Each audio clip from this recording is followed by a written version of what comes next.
Sans surprise, l'avis du gouvernement va être défavorable. J'entends vos commentaires et votre appréciation. Je veux quand même rappeler quelques éléments factuels. Ce prélèvement s'inscrit dans les suites du rapport Carrez et c'est ce rapport qui concluait deux choses.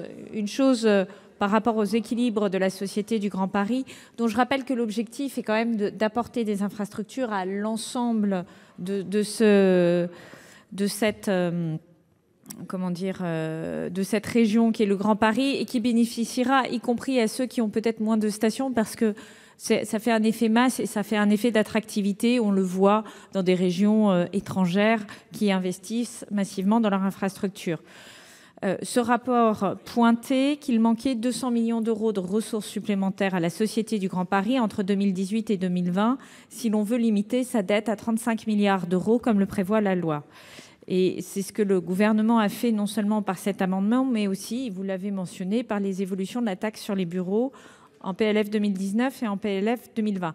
Encore une fois, on parle de financer des infrastructures qui sont au bénéfice de tous. Donc, on peut effectivement discuter de la manière de faire, mais au final, ne perdons pas de vue l'objectif de la Société du Grand Paris, qui d'ailleurs n'a pas été mis en place par ce gouvernement, mais qui est un projet de densification des infrastructures sur la région Île-de-France et en particulier la petite couronne, et qui a vocation à apporter du service additionnel aux entreprises et aux habitants de Paris.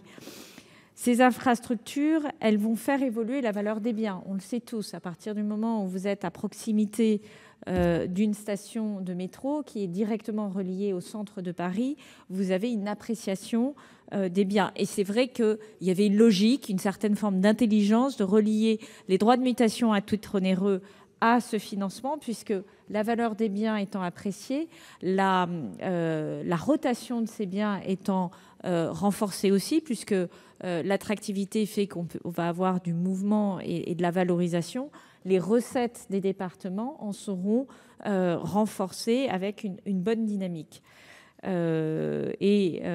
L'attendu, on observe sur les années passées une hausse de plus de 1 milliard entre 2014 et 2018. Donc, ce dynamisme des DMTO est d'ores et déjà avéré. Il n'est pas uniquement lié à une situation de l'économie, il est lié à une spécificité d'attractivité de cette région et de ces terrains.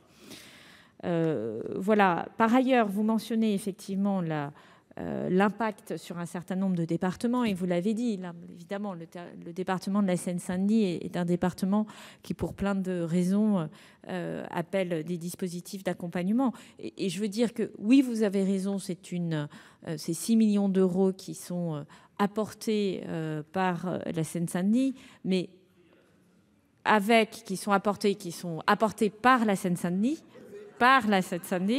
mais c'est 19 millions d'euros qui lui revient avec la réforme de la péréquation horizontale. Donc vous le voyez, il y a quand même un phénomène positif in fine. Prises de parole, donc, s'il vous plaît. pour toutes ces raisons, c'est un avis défavorable du gouvernement.